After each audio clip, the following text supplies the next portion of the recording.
Welcome back to Awaken Your Spirit. Here we are another week, and today, like usual, I try to get you somebody that is interesting and a subject that you can use in your daily life. So today we are inviting Karen Stoyles, and Karen Stoyles is the holistic nutritionist, and she does work at the store with us too. So we're gonna welcome Karen this morning. Karen? Hello. How are you? Hi, good, Mary. How are you? Good, good. I'm glad you can make it today. Thank you. Me too. And I'm very, very eager for you to actually give the information to our viewer and to see how we can help him today.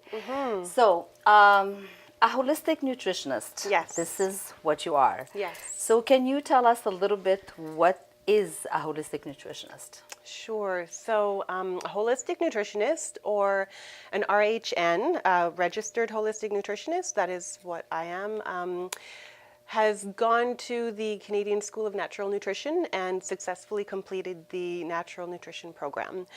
The Canadian School of Natural Nutrition is recognized by the Canadian Association of Holistic Nutrition Professionals.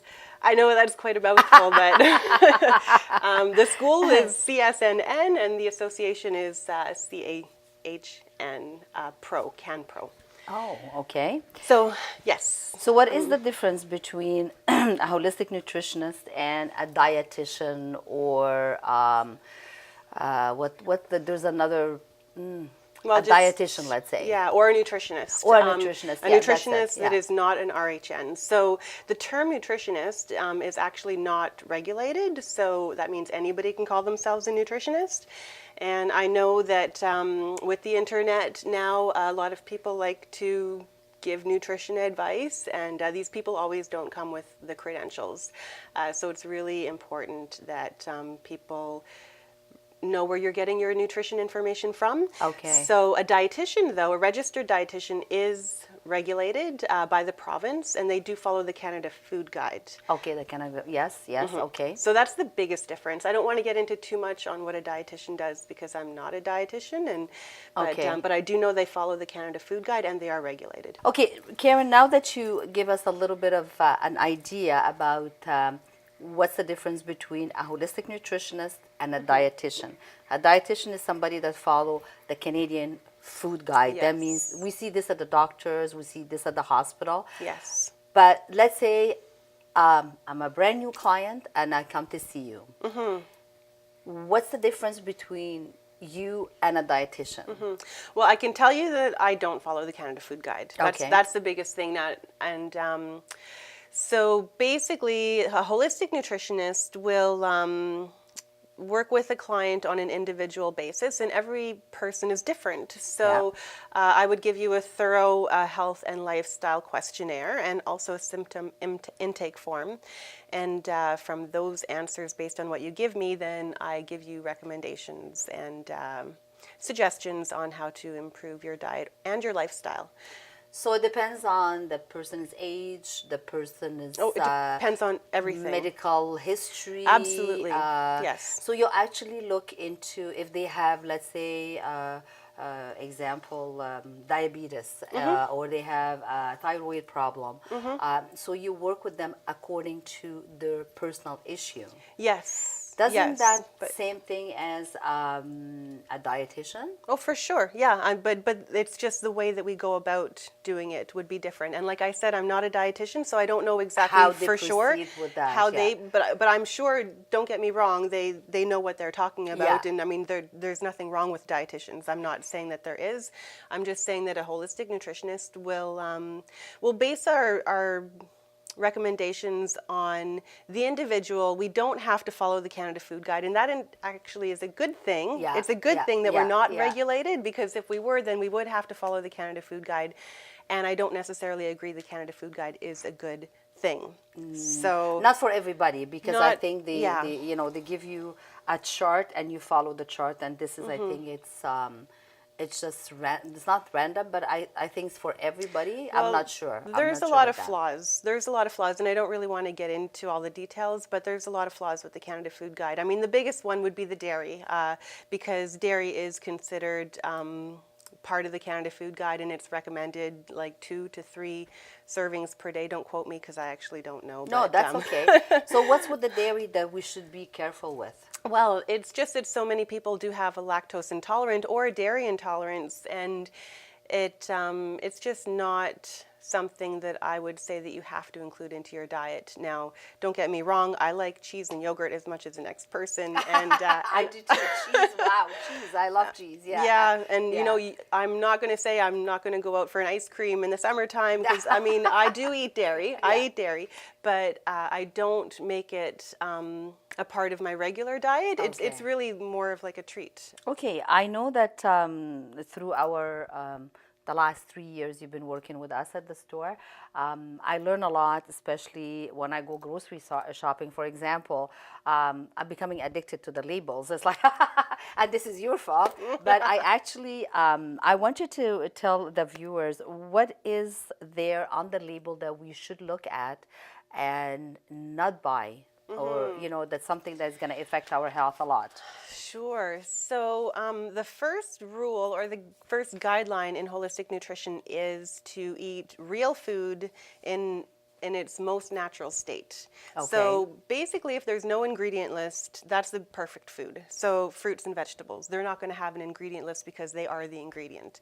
You mean fresh, like fresh? Yes. Okay. Yes. Or frozen, or I don't necessarily recommend canned. Frozen would be better. So frozen or fresh Okay. fruit or vegetables, and frozen in the wintertime because unfortunately our Canadian climate doesn't allow us to have a lot of fresh. Yeah, the snow. Under the snow, here we go. Yeah, that's for sure. So yeah, so when you are reading ingredient lists, the number one rule that I would tell all of my clients is to look for real food in your ingredient list, and Okay. don't focus on the nutrition label. You mean like the calories, like the fat, like the Yes. sodium, like Yeah, so that stuff is all good to know, and that's great. And yeah, you want something that's low in sugar, high in fiber, higher in protein. But really, when it comes down to it, it's the ingredients that you want to be watching, because if there's basically a long list of ingredients, and especially words that you don't recognize and Yeah. you don't know what they are, Yeah. then that's not a good food. It's overly processed, and it could have a lot of additives and preservatives, and there's two things a that good I choice. notice when I go grocery shopping that I see on most everything, and it's scary. It's two oils, the soybean oils, and the other one is the canola oil. So these two, I know we talked about it in the past, and can you give us a little brief on what it does to our body, these two oil that it's in almost everything we eat, especially when prepackaged and well, you know what? There's one that you missed, and I will Okay. say there's this is three. good. That's why you're here. It's just to tell me, what did I miss? There's 3 corn. Corn is the other one. Corn oil. So Oh, okay. corn oil, canola oil, and soy oil are basically in like almost any processed food that you buy. Really, they're in crackers, they're in cereal, they're in bread, they're in. Even the natural nuts, I found that when I buy the nuts, I like nuts and nuts are good for you, but now I have to read the label and make sure that there is no soya beans or any canola because they bean. will be baked or whatever they do with the oil, and so nuts is definitely a good thing to read the list. You want to read the ingredient list, it should contain the nuts, and that's it. Just nuts Like or salt. A little bit of salt a little is bit okay of too? salt. Yeah, it's better than So what's the difference between these oil and butter, for example? So butter is, again, it's dairy. So Yes. I would say, some people are not going to be okay with butter, but I do prefer butter myself. I use butter a lot. Like I said, I'm fine with the dairy. So butter is just a more natural product. That's plain and simple. These oils, the biggest concern about these oils is the fact that they are genetically modified about 90% of the time. Now, sometimes you can find non-genetically modified corn or soy, but corn, soy, and canola are the top 3 genetically modified foods out there. So genetically modified basically means that they've been altered at their DNA level in a state that wouldn't occur in nature.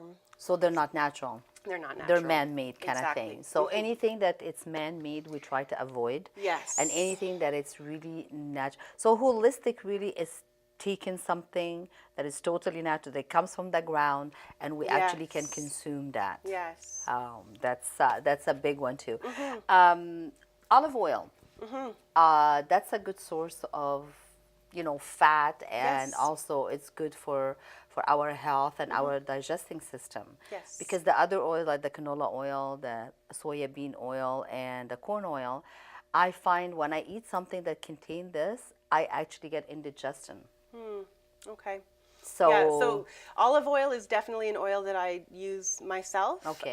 So I do use the extra virgin cold pressed. It's just the least of the processed amongst your options.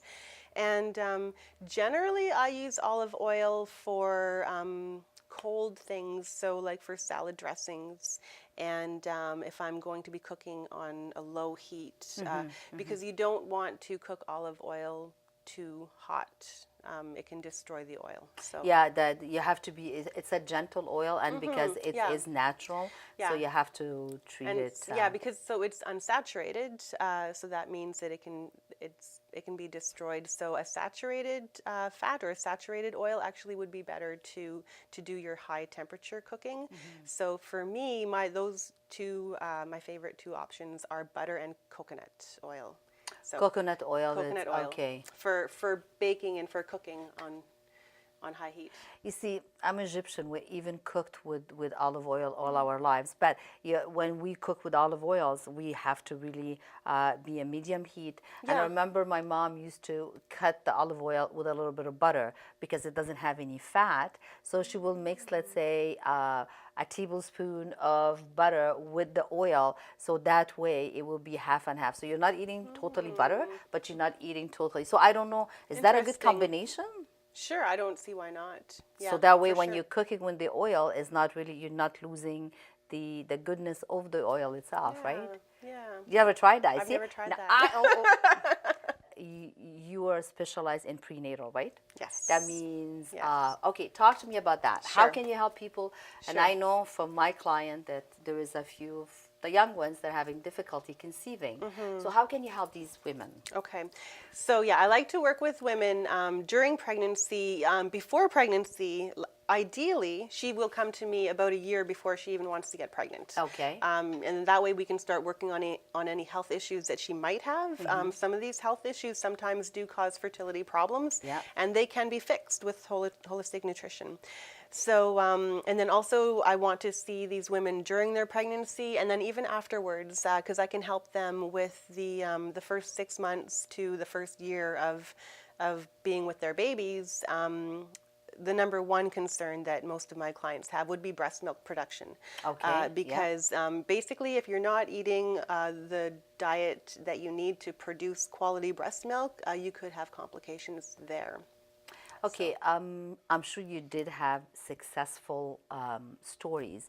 Is there a story of somebody, we don't need names, we just need the story, a successful story that you can share with us today? Yes, I do. I have a couple that come to mind, but okay, so I am working with a client right now, and she is a contest winner. I have a contest where I will give nutritional advice to a client who is either pregnant or trying to get pregnant, and then in return she allows me to blog about it on my blog. Okay. So I have been blogging this story for a while. This client first came to me in, I think it was June of last year, and she has PCOS. Okay. So polycystic ovary syndrome.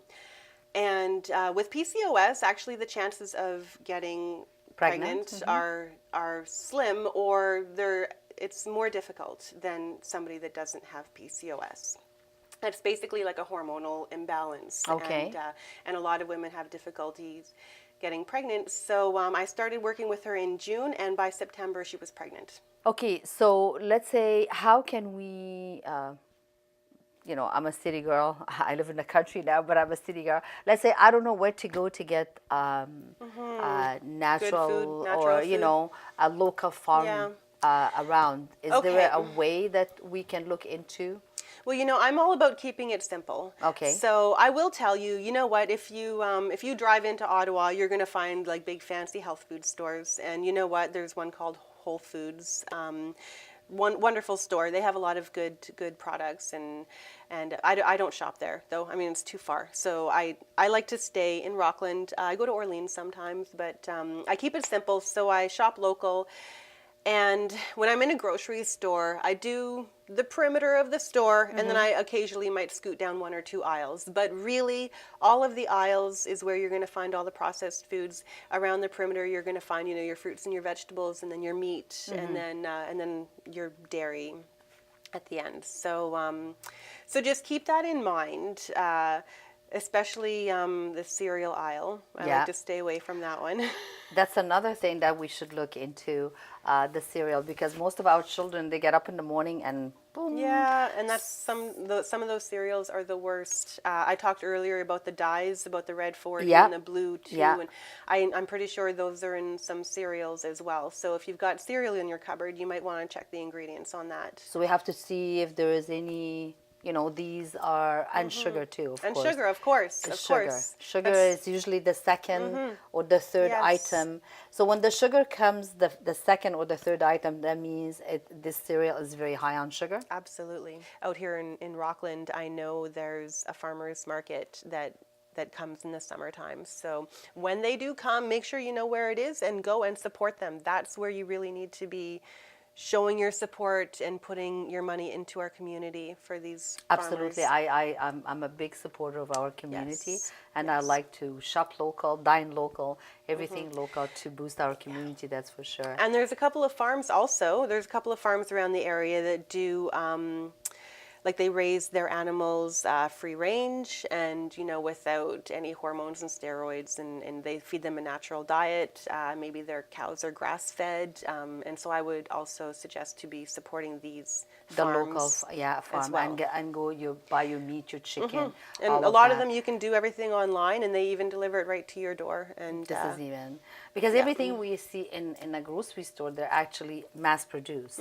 And I noticed that sometimes you see this big truck and all these chicken, all these animals, they're in so much stress. So when we eat something that is so stressed, we get that. It's I'm just going to talk about energy, because energy is in everything, and this is what actually holistic is, taking something that has a living energy. So when we take food from the ground, this is actually holistic because it's really coming from the ground. So this food it's alive. If we're going to eat chicken or beef or whatever meat, we need to get this when they're really free and at ease, right? Not compacted in I one firmly area. believe that. I do believe that. But not only that, but so the animals that are getting the exercise, they're going to be leaner. They're going to be less fatty, right? Yeah. And also, I mean, who wants to support the farmer that is mistreating their chickens and that has 500 chickens in a little barn or I guess it's a big barn, but whatever. But what I'm saying. In a small space, and there would be like all stress. Watch some of those documentaries. There's a couple documentaries out there. And I know. I seen one about chicken, and I think I'm taking chicken out of my diet, or I'm going to the local farmer to buy that chicken. And and if you can meet the chickens, like ask that local farmer, can I have a visit on your farm? And most of them will say yes, and you can go. I did that with my daughter last summer, and this is so nice. and so I showed her what chickens look like, and they were just running around, and she loved it. Well, of course. I remember that when I was a child back home, that my father used to raise chicken and pigeon, and they taste much better because we used to take care of them, like when you love something, people, I know that they're going to have an issue with loving something than eating it after, but, it's like exactly planting your tomatoes and you're going to eat it at the end of the season.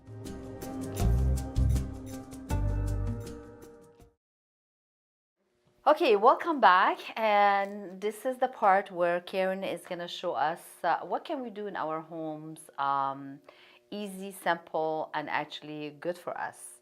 So, Karen, can you talk to us about all these lovely Yes. legumes that you have here? Yes. So this is sprouting. I would recommend that everybody sprout, especially in the winter, because this is a live whole food. It's packed with nutrients. So sprouting, first you have to soak them, but soaking and sprouting legumes, beans, lentils, and seeds will actually increase their nutrient content. So this increases the protein in the seed or the bean, and also like vitamin C. It's an excellent source of vitamin C, and then other nutrients as well. So soaking and sprouting also reduces the phytic acid, which can actually inhibit the absorption of the minerals. So if you're eating beans and seeds and legumes that have not been soaked or sprouted, you're not going to be getting as much nutrition. Okay, so that's a way of really maximize Yes. the nutrition of Yes, the and it's legume. really easy for your digestion. It's really great for people that may have trouble digesting their beans and legumes. So this one here is the first one I did. I wanted to show a couple of different stages. Yeah, absolutely. So this is the first one I did, and this one is alfalfa sprouts. I did this about 4 days ago, and these are ready to go. And it's really cool because when I started, this was like 2 tablespoons of alfalfa sprouts, or seeds, and look what they grew into, like they're popping out of the top. So here. how do you do them? Like how do you start? Okay. So all soaking and sprouting, no matter which bean or seed that you're working with, will have the same method, but the difference will be the time that it takes to sprout, because it could be anywhere between 2 and 4 days on average. But so you put the seeds or the beans in the jar, and then you fill it. a jar like this? A jar like this. Okay. Yeah. Okay. And you fill it about halfway with water, and you let them soak like about 4 to 8 hours or overnight. So a jar like this, I will put what, 2 teaspoons, let's say? Yeah, 2 tablespoons is what I did. Okay. Yeah. So 2 tablespoons. You wash them first. No. You don't wash them. You just soak them in the water. Just soak them in the water. Okay. And then so the next day, and this is a little homemade jar that I have. I just took a piece of wire. I know. Yeah. I see that. And I have it attached with an elastic band, and that's really all you need. And this full of holes, eh? So there is actually the air is flowing. Yeah. As this is. So 2 to 4 times a day, you're just gonna dump the water out, and then you add more water, you give them a swirl, you rinse them off, and then you dump them again. So after they've been soaking for, like I say, about 4 to 8 hours or overnight, then you take them, and then you kind of prop them up like this. So you rinse them, and then you prop them up like this, put a little towel or something underneath of it, and so that it drains out, and then you just rinse them a couple times a day, and then in about 4 days you have your sprouts. So you don't leave the water in there? No, you just keep on just when you initially soak them, yes, but not after that initial soak. Okay, so you soak them just for 1 day? Yes. Okay. Not even a day. Not even a like day. I said, overnight. I think these I soaked for about 4 hours. And again, like each seed and bean might be different. Yeah. What's cool is that there are places you can go to buy beans and seeds that are specific for sprouting, and they will actually give you directions on the bag, you know. And that's what I did. That's what I had for my alfalfa sprouts. And then I took some mung beans. Yeah, I see that. That mung beans is in this one, and they have been in there about 2 to 3 days, so you can see that they're starting to sprout. Yeah. I don't know if the camera can see it, but yeah, they start to sprout, that's for sure. So they're not quite ready yet. They're not finished sprouting, but I just took regular mung beans that they weren't specific for sprouting, but there are places you can buy your sprouts. But it works sprouts if you online. take any beans that you have at home. Exactly. And you sprout them, it does work because Yes. you see they're actually coming out here. Yeah. So Yeah. what's the difference between this jar and the cover and this Yeah. jar and the cover? Okay, so this is actually the one that I've been using for years and years. This is my own personal, and I usually just do 1 jar at a time. But and then I only had this one, mesh lid. So then I just put a coffee filter on this one, just to put something on there. That's what this is. But for anybody that wants to go spend the money, this cool jar here, and there's lentils in here that I just did, and they're not sprouting yet, but I wanted to show you the jar. You can buy this locally. You can order it online, and it's a jar specific for sprouting. So it's got the holes in the lid. Yep. Yep. So once they're soaked and ready to sprout, you kind of put the jar like that, and then Wow. and it's just cool because it's the jar meant. It's less work than meant this for one this. because this one you have to do it manually. This is already done for you. And so it's only $10 for this, and you can get it online or Cardish in Orleans. That's where I got this one from. So actually, you just keep your jar like this until yeah. So you rinse this every day. Every day, yeah. And you drain your water. 2 to 4 times a day. Just like that. Yeah. And then your legume will start sprout. And so this one, just to give you an idea, what I have at home is I have a bowl that I put it into, and then so it rests on the side, and because You don't want to keep water in there. Well, the seeds or the sprouts need to breathe, and they can't be sitting in the water. That is not a good thing. That's not a good thing. You want to make sure that they're drained. And the alfalfa here, this is ready to go. Ready to go. Yes. Now this is done. This is the final product after soaking that. And it's delicious. I love it. I love it in my sandwiches, and you can put it in your salad. So once this is all sprout, what can you do with them? Can you just eat them like this? Put them in a salad, cook them? You can. Yeah, definitely. So salad, sandwiches, casseroles, stews, soups. So you can put them anywhere, anything. Really, yeah. Well, this is great. We're coming to the end of our show today, and before we say goodbye to Karen, there's one more thing I would like to mention, that it is on your website, which has to do with DNA. Okay, what's that? Can you explain just a little bit what this is? Yes, so I forgot to mention earlier on my website, I also have nutrigenomics testing. So I have tests available through a company called Nutrigenomics, and it's based on your saliva. Okay. So you provide a saliva sample, and I mail it off, and it's DNA testing. So it will come back with a personalized report on how your body responds to certain foods and vitamins. So some of those are like vitamin C, folate, whole grains, omega-3s, and also there's a gluten intolerance test, which is really cool, because I talked earlier about gluten, and I said how not all of us are gluten intolerant, so it's not necessary for us all to jump on the gluten-free bandwagon. And I do have a test available that will give you your risk level of being gluten intolerant. Okay, and actually that will test anything in your DNA that will help you guide the person on a better lifestyle or a better. And also, again, on your website. Would you repeat your website for us again, Karen? So www.natureprenatal.com. This is the end of our episode today, and we would like to thank Karen Stoyles for giving us her time and all the information today, and I hope that it will serve you in your day-to-day life. And if you have any question, any suggestion, any topic that you'd like us to bring to you in the comfort of your home, please go to my website, www.moonlightmedium.com, and keep on watching. There is more things are coming and more interesting stuff that we're gonna give you, so you can actually have a more holistic and healthy life. Thank you for watching. God bless.